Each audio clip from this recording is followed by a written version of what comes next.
ಸ್ನೇಹಿತರೆ ನಮಸ್ಕಾರ, ಹೇಗಿದ್ದೀರಿ? ಎಲ್ರಿಗೂ ಭಾರತದ ಸ್ವಾತಂತ್ರ್ಯ ದಿನಾಚರಣೆಯ ಪ್ರೀತಿಯ ಶುಭಾಶಯಗಳನ್ನ ಹೇಳ್ತಾ, ಇಡೀ ನಾಡು ಸ್ವಾತಂತ್ರ್ಯೋತ್ಸವದ ಸಂಭ್ರಮದಲ್ಲಿದೆ. ಧ್ವಜಾರೋಹಣ, ನೃತ್ಯ ಕಾರ್ಯಕ್ರಮಗಳು, ಸಾಂಸ್ಕೃತಿಕ ವೈವಿಧ್ಯ ಎಲ್ಲವೂ ಕೂಡ ನಡೀತಾ ಇದೆ. ಈ ಮಧ್ಯೆ ಇನ್ನೇನು ಧ್ವಜಾರೋಹಣ ನಡಿಬೇಕು, ಸ್ವಾತಂತ್ರ್ಯದ ಸಂಭ್ರಮದಲ್ಲಿ ಇದ್ದಾರೆ ಅನ್ನುವಂಥ ನಡುವಲ್ಲಿ ಬಂದಂತಹ ಸುದ್ದಿ, ಅದು ನಮ್ಮ ರಾಜ್ಯದಲ್ಲಿ ಬಂದಂತಹ ಸುದ್ದಿ ಒಂದು ಕ್ಷಣಕ್ಕೆ ಎಲ್ಲರೂ ಬೆಚ್ಚಿ ಬಿಡುವಂತೆ ಮಾಡ್ತು. ಜೊತೆಗೆ ಇವತ್ತಿನ ದಿನಕ್ಕೆ, ಈ ಸ್ವಾತಂತ್ರ್ಯೋತ್ಸವದ ಮಹತ್ವದ ದಿನದಲ್ಲಿ ಇಂಥದ್ದೊಂದು ಘಟನೆ ಆಗಿರೋದು ಬೇರೆ ಬೇರೆ ಆಯಾಮದಲ್ಲಿ ಚರ್ಚೆಗೆ ಒಳಪಡುವಂತೆ ಮಾಡಿದೆ. ಅದು ಕರ್ನಾಟಕದ ಚಾಮರಾಜನಗರ ಜಿಲ್ಲೆಯಿಂದ ಬಂದಂತಹ ಸುದ್ದಿ. ಬೇಟೆಗಾರರ ಎನ್ಕೌಂಟರ್ ಆಗಿದೆ ಅನ್ನುವಂತಹ ವಿಚಾರ.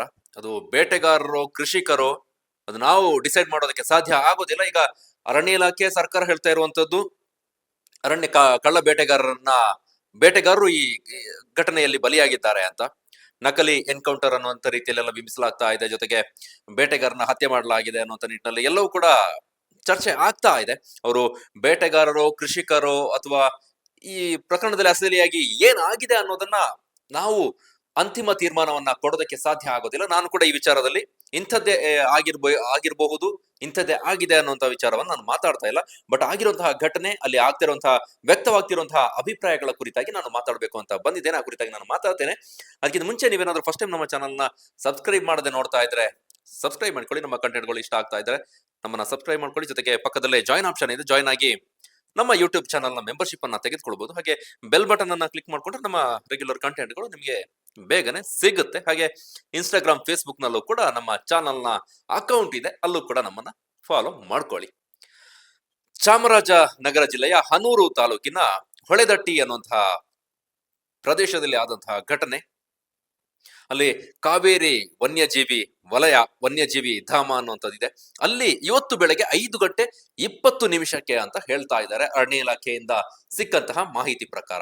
5:20 ಅಂತ ನಾಸುಕಿನ ಜಾವ. ಅದು 20 ನಿಮಿಷ ಆಗಿರ್ಬೋದು, 5 ನಿಮಿಷ, 10 ನಿಮಿಷ ಆಚೆ ಈಚೆ ಆಗ್ಲೂಬಹುದು. ಎಕ್ಸಾಕ್ಟ್ ಟೈಮ್ ಅಂತ ನಾವು ಹೇಳೋದಕ್ಕೆ ಆಗೋದಿಲ್ಲ. ಅಲ್ಲಿ ಅರಣ್ಯ ಇಲಾಖೆ ಸಿಬ್ಬಂದಿ ಅರಣ್ಯದಲ್ಲಿ ಕಾರ್ಯಾಚರಣೆಯಲ್ಲಿ ತೊಡಗಿರ್ತಾರೆ. ಅವರಿಗೆ ನಿಖರ ಮಾಹಿತಿ ಇಲ್ಲಿ ನಾನು ಅರಣ್ಯ ಇಲಾಖೆಯಿಂದ ಬಂದಂತಹ ಮಾಹಿತಿಯನ್ನ ಹೇಳ್ತಾ ಇದ್ದೇನೆ. ಅವರಿಗೆ ಮಾಹಿತಿ ಬಂದಿರುತ್ತಂತೆ, ಇಲ್ಲಿ ಅರಣ್ಯ ಪ್ರದೇಶದಲ್ಲಿ ಈ ಕಾವೇರಿ ವನ್ಯಜೀವಿ ವಲಯ, ರಿಸರ್ವ್ ಫಾರೆಸ್ಟ್, ಅಲ್ಲಿ ಬೇಟೆ ಪ್ರಕ್ರಿಯೆ ಚಟುವಟಿಕೆ ಆಗ್ತಾ ಇದೆ ಅನ್ನೋ ನಿಟ್ಟಿನಲ್ಲಿ ಮಾಹಿತಿ ಬಂದಿದೆ ಅನ್ನೋ ನಿಟ್ಟಿನಲ್ಲಿ ಅರಣ್ಯ ಸಿಬ್ಬಂದಿ ಹೋಗ್ತಾರಂತೆ. ಒಂದು 7 ಮಂದಿ ಸಿಬ್ಬಂದಿ ಕಾರ್ಯಾಚರಣೆಗೆ ಹೋಗ್ತಾರೆ. ಆ ಸಂದರ್ಭದಲ್ಲಿ ಅವರಿಗೆ ಅಲ್ಲಿ ಒಂದು 4 ಕಾಡು ಪ್ರಾಣಿಯನ್ನ ಬೇಟೆಯಾಡಿರೋದು ಕಂಡು ಬರುತ್ತೆ. ಆ ಸಂದರ್ಭದಲ್ಲಿ ಅವರು ಸರೆಂಡರ್ ಆಗಿ ಅನ್ನೋ ನಿಟ್ಟಿನಲ್ಲಿ ಕೇಳ್ಕೊಳ್ತಾರಂತೆ. ಆದ್ರೆ ಸರೆಂಡರ್ ಆಗೋದಿಲ್ಲ, ತಪ್ಪಿಸ್ಕೊಂಡು ಓಡೋದಕ್ಕೆ ಪ್ರಯತ್ನ ಮಾಡ್ತಾರೆ. ಜೊತೆಗೆ ತಿರುಗಿ ಇವರ ಮೇಲೆಗೆ ಗುಂಡನ್ನ ಹೊಡೆಯೋದಕ್ಕೆ ಪ್ರಯತ್ನ ಮಾಡ್ತಾರೆ ಅನ್ನುವಂತಹ ವಿಚಾರವನ್ನ ಅರಣ್ಯ ಇಲಾಖೆ ಹೇಳಿರೋದು. ಆ ಸಂದರ್ಭದಲ್ಲಿ ನಮ್ಮ ಆತ್ಮರಕ್ಷಣೆಗೆ, ನಮ್ಮ ಜೀವವನ್ನ ಉಳಿಸೋದಕ್ಕಾಗಿ ನಾವು ಪ್ರತಿಯಾಗಿ ಗುಂಡು ಹಾರಿಸಿದ್ದೇವೆ. ಆ ವೇಳೆಯಲ್ಲಿ ಈ ಘಟನೆ ಆಗಿರೋದು ಅನ್ನುವಂತ ವಿಚಾರವನ್ನ ಕರ್ನಾಟಕ ಅರಣ್ಯ ಇಲಾಖೆಯವರು ಹೇಳ್ತಿರುವಂತದ್ದು. ಇದು ಒಂದು ಭಾಗ. ಇದರ ಆಚೆಗೆ ಅಲ್ಲಿನ ಸ್ಥಳೀಯರು ಬೇರೆ ಬೇರೆ ರೀತಿಯಾದಂತಹ ಆರೋಪಗಳನ್ನ ಮಾಡ್ತಾ ಇದ್ದಾರೆ. ಅರಣ್ಯ ಇಲಾಖೆಯವರು ಉದ್ದೇಶಪೂರಿತವಾಗಿ ಹತ್ಯೆ ಮಾಡಿದ್ದಾರೆ, ನಮ್ಮವರು ಬೇಟೆಗೆ ಹೋಗಿದ್ದಲ್ಲ, ಅಲ್ಲಿ ಬೇಟೆ ಪ್ರಕ್ರಿಯೆಯಲ್ಲಿ ಏನು ಕೂಡ ಮಾಡ್ತಾ ಇರ್ಲಿಲ್ಲ. ಅಲ್ಲಿ ಆ ಭಾಗದಲ್ಲಿರುವಂತವರು ಕೃಷಿಕರು, ಬೆಳೆಗಾರರು, ಭತ್ತ ಕೃಷಿ, ಬೇರೆ ಬೇರೆ ಕೃಷಿಯನ್ನ ಮಾಡ್ತಾ ಇದ್ದಾರೆ. ಜೊತೆಗೆ ಅವರ ಮನೆಯಲ್ಲಿ ಕೃಷಿ ಚಟುವಟಿಕೆಗೆ ಬೇಕಾದಂತಹ ಅಥವಾ ಅವರ ನಿತ್ಯದ ಚಟುವಟಿಕೆಗಳಿಗೆ ಹಾಲು ಅಥವಾ ಇತ್ಯಾದಿ ಉದ್ದೇಶದಿಂದ, ಸಾಮಾನ್ಯವಾಗಿ ಕೃಷಿಕರು ಅಂದ್ಮೇಲೆ ಅಲ್ಲಿ ಜಾನುವಾರುಗಳು ಇದ್ದೇ ಇರುತ್ತೆ. ನಾವು ದನ ಕರುಗಳನ್ನ ಸಾಕ್ತಾ ಇದ್ವಿ. ಈಗೇನು 4 ಹೋಗಿದ್ರಲ್ಲ, ಅವರು ಹಸುಗಳನ್ನ ಹುಡುಕಿಕೊಂಡು ಅರಣ್ಯ ಪ್ರದೇಶಕ್ಕೆ ಹೋಗಿದ್ರು ಅಂತ ಹೇಳ್ತಾ ಇದ್ದಾರೆ. ಹಸುಗಳನ್ನ ಹುಡ್ಕೊಂಡು ಅರಣ್ಯಕ್ಕೆ ಯಾಕೆ ಅಂತ ಹೇಳಿದ್ರೆ, ಅವರುಗಳು ಸಾಮಾನ್ಯವಾಗಿ ನಮ್ಗೆಲ್ಲ ಗೊತ್ತೇ ಇದೆ, ಅರಣ್ಯದ ಅಂಚಿನಲ್ಲಿ ಇರುವಂತಹ ಗ್ರಾಮಗಳಲ್ಲಿ ನಾವು ಹಸುಗಳನ್ನು ಮೇಯೋದಕ್ಕೆ ಬಿಡ್ತೇವೆ. ಅವುಗಳು ಮೇವನ್ನ ಹರಸಿ, ಆಹಾರವನ್ನ ಹರಸಿ ಅರಣ್ಯದ ಕಡೆಗೆ ಹೋಗ್ತವೆ. ಎಲ್ಲಿ ಹುಲುಸದ ಹುಲ್ಲುಗಳು ಸಿಗ್ತವೋ ಅದರ ಹತ್ರ ಹೋಗ್ತವೆ. ಹಾಗೆ ಇಲ್ಲೂ ಕೂಡ ಕಾಡಿಗೆ ಹೋಗಿದ್ವು. ನಾವು ಕಾಡಿಗೆ ಬಿಡ್ತಾ ಇದ್ವಿ, ಸಂಜೆ ಹೊತ್ತಿಗೆ ವಾಪಸ್ ಬರ್ತಾ ಇತ್ತು. ಆದ್ರೆ ನಿನ್ನೆ ದಿನ ಅದು ಬಂದಿರ್ಲಿಲ್ಲ. ಹಾಗಾಗಿ ಬೆಳಗಿನ ಹೊತ್ತು ಹಸುಗಳನ್ನ ಹುಡುಕಿಕೊಂಡು ಹೋಗಿದ್ರು.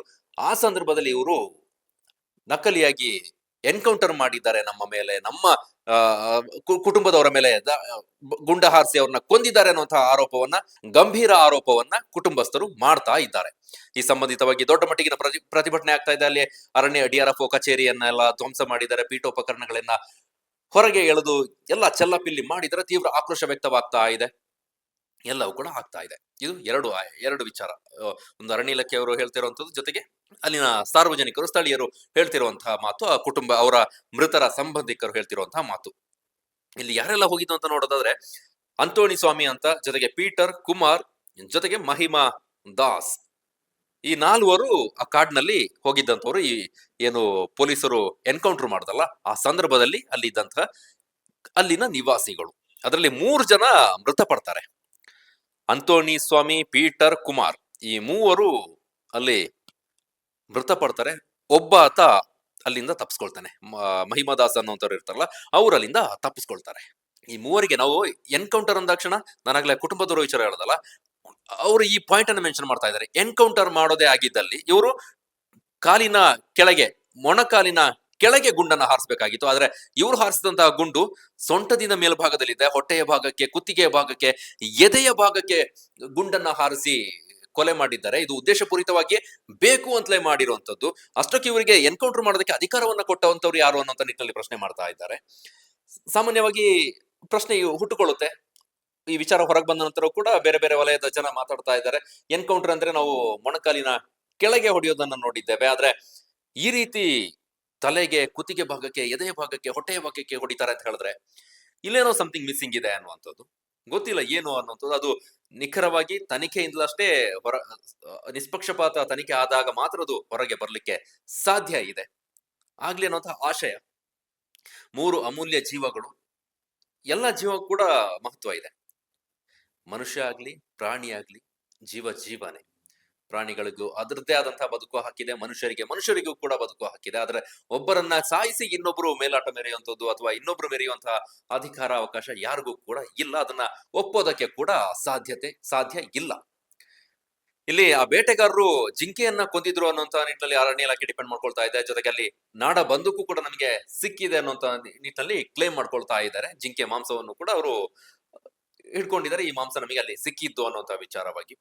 ಪ್ರಾಣಿಯನ್ನ ಕೊಂದಿದ್ರೆ ಅದು ಕೂಡ ತಪ್ಪಾಗುತ್ತೆ. ಮೊದಲೆಲ್ಲ ನಮ್ಮಲ್ಲಿ ಬೇಟೆ ಅವಕಾಶ ಇತ್ತು ಅಂದ್ರೆ ದಶಕದ ಹಿಂದೆ ನಮ್ಮ ಕಾನೂನು ಬಿಗಿಯಾಗುವುದಕ್ಕಿಂತ ಮುಂಚೆ ಅರಣ್ಯದಂಚಿನಲ್ಲಿರುವಂತವ್ರು ಬೇಟೆಗೆ ಹೋಗೋದು, ಅಲ್ಲಿ ಬೇಟೆ ಆಡ್ಕೊಂಡು ಬಂದು ಮಾಂಸವನ್ನ ಅವರು ತಿನ್ನೋದು ಅಥವಾ ಅದನ್ನ ಹೊರಗೆ ಮಾರಾಟ ಮಾಡ್ಕೊಂಡು ಆ ಪ್ರಕ್ರಿಯೆಗಳೆಲ್ಲ ಇತ್ತು.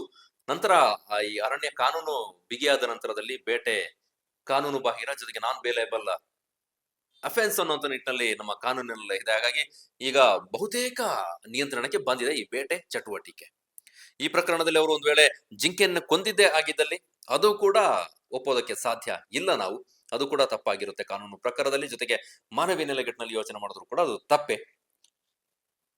ಈ ಮಧ್ಯದಲ್ಲಿ ಆಶ್ಚರ್ಯ ಅನ್ಸಿದ್ದು ಅಲ್ಲಿನ ಉಸ್ತುವಾರಿ ಸಚಿವರ ಹೇಳಿಕೆ. ಪುಟ್ಟರಂಗ ಶೆಟ್ಟಿ ಜಿಲ್ಲಾ ಉಸ್ತುವಾರಿ ಸಚಿವರು ಮಾಧ್ಯಮದವರು ಮೈಕ್ ಹಿಡಿದಂತಹ ಸಂದರ್ಭದಲ್ಲಿ ಅವರಿಗೆ ಏನ್ ರಿಯಾಕ್ಟ್ ಮಾಡಬೇಕು ಅನ್ನೋದೇ ಗೊತ್ತಾಗ್ಲಿಲ್ಲ. 5ವರೆಗೆ ಘಟನೆ ಆಗಿದೆ. ಘಟನೆ ಆದ ನಂತರದಲ್ಲಿ ಆಸ್ಪತ್ರೆಗೆ 3 ಮೃತದೇಹ ಬಂದಿದೆ. ಜೊತೆಗೆ ಗಾಯಾಳು ಕೂಡ ಆಸ್ಪತ್ರೆಗೆ ದಾಖಲಾಗಿದ್ದಾನೆ ಅನ್ನೋ ವಿಚಾರ ಇದೆ. ಅವ್ರದ್ದು ಧ್ವಜಾರೋಹಣ ಕಾರ್ಯಚಟುವಟಿಕೆ ಎಲ್ಲ ಮುಗಿದಿತ್ತು. ಇವತ್ತು ಸ್ವಾತಂತ್ರ್ಯ ದಿನಾಚರಣೆ. ಜಿಲ್ಲಾ ಉಸ್ತುವಾರಿ ಸಚಿವರುಗಳು ಅವರವರಿಗೆ ಎಲ್ಲೆಲ್ಲಿ ಉಸ್ತುವಾರಿ ವಹಿಸಿ ಕೊಟ್ಟಿರ್ತಾರೆ ಆ ಜಿಲ್ಲೆಯಲ್ಲಿ ಧ್ವಜಾರೋಹಣದಲ್ಲಿ ಭಾಗಿಯಾಗಬೇಕು. ಇವರು ಕೂಡ ಭಾಗಿಯಾಗಿದ್ರು. ತಕ್ಷಣಕ್ಕೆ ಹೊರಗೆ ಬಂದಂತ ಸಂದರ್ಭದಲ್ಲಿ ಮಾಧ್ಯಮದವರು, ಅವರಿಗೆ ವಿಚಾರ ಗೊತ್ತಿತ್ತು ಈ ರೀತಿ ಆಗಿದೆ ಅನ್ನುವಂಥದ್ದು. ಆದ್ರೆ ಮಾಧ್ಯಮದವರು ಮೈಕ್ ಹಿಡಿದಂತಹ ಸಂದರ್ಭದಲ್ಲಿ ಅವರು ಕೊಟ್ಟಂತ ಉತ್ತರ ಒಂದು ರೀತಿಯಲ್ಲಿ ತಡಬಡಾಯಿಸಿದ್ರು. ಏನು ಕ್ಲಾರಿಟಿ ಕೊಡ್ಬೇಕು ಅನ್ನೋದೇ ಗೊತ್ತಾಗ್ಲಿಲ್ಲ. ನೇರವಾಗಿ ಅರಣ್ಯ ಇಲಾಖೆಯನ್ನೇ ದೂಷಣೆ ಮಾಡೋದಕ್ಕೆ ಮುಂದಾದ್ರು. ಅರಣ್ಯ ಇಲಾಖೆ ಅವ್ರದೇ ತಪ್ಪು, ಅವರು ಆ ರೀತಿ ಮಾಡಿದ್ದಲ್ಲ, ಸರಿಯಲ್ಲ, ಇತ್ಯಾದಿ ವಿಚಾರವನ್ನೆಲ್ಲ ಹೇಳಿದ್ರು. ಜೊತೆಗೆ ಅರಣ್ಯ ಇಲಾಖೆ ಅಧಿಕಾರಿಗಳು ನನಗೆ ಸ್ಪಷ್ಟವಾದ ಮಾಹಿತಿಯನ್ನು ಕೊಡ್ಲಿಲ್ಲ ಅಂತ. ಇಲ್ಲಿ ಒಬ್ಬ ಸಚಿವನಾಗಿ ನಿಖರ ಮಾಹಿತಿಯನ್ನ, ಪ್ರಾಥಮಿಕ ಮಾಹಿತಿಯನ್ನ ತರಿಸ್ಕೊಳ್ಳೋದು ಅವರ ಜವಾಬ್ದಾರಿ.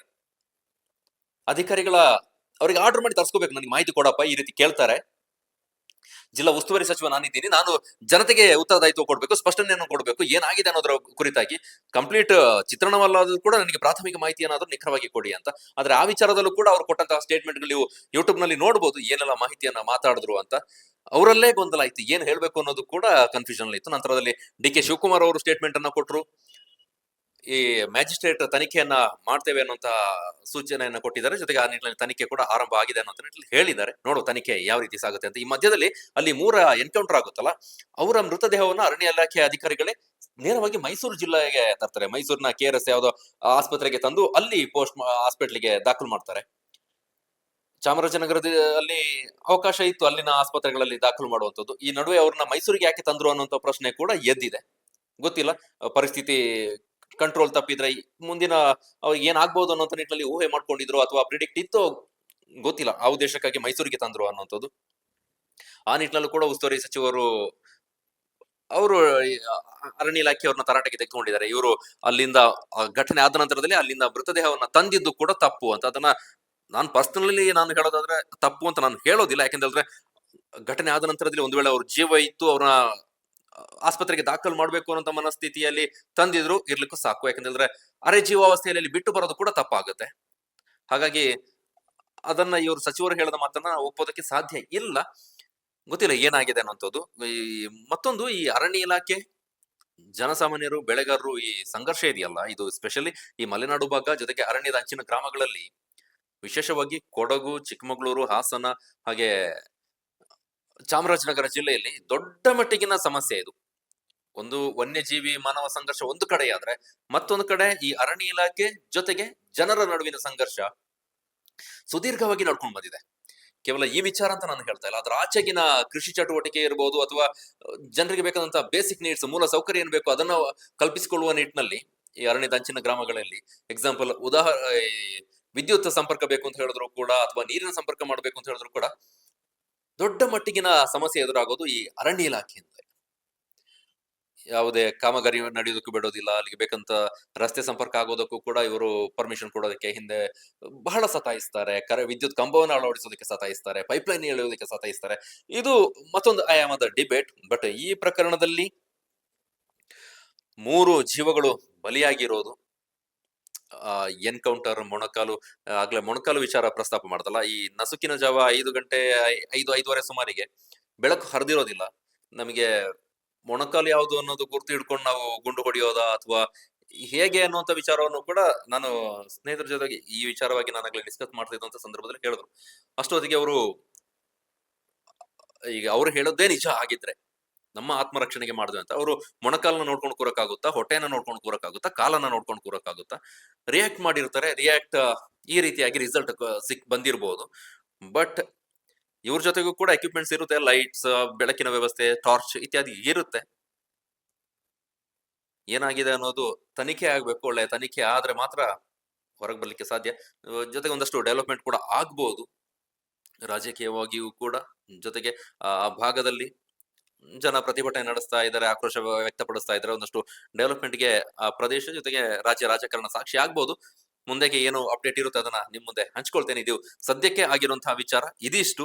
ಈ ಮಧ್ಯೆ ಅರಣ್ಯ ಇಲಾಖೆ ಸಿಬ್ಬಂದಿ ಒಬ್ಬರಿಗೆ ಗಾಯ ಆಗಿದೆ ಅಂತ ವಿಚಾರ ಇದೆ. ಅದು ಯಾರಿಗೆ ಗಾಯ ಆಗಿದೆ ಏನು ಅನ್ನೋದು ಕೂಡ ಬಹಿರಂಗ ಆಗ್ಲಿಲ್ಲ.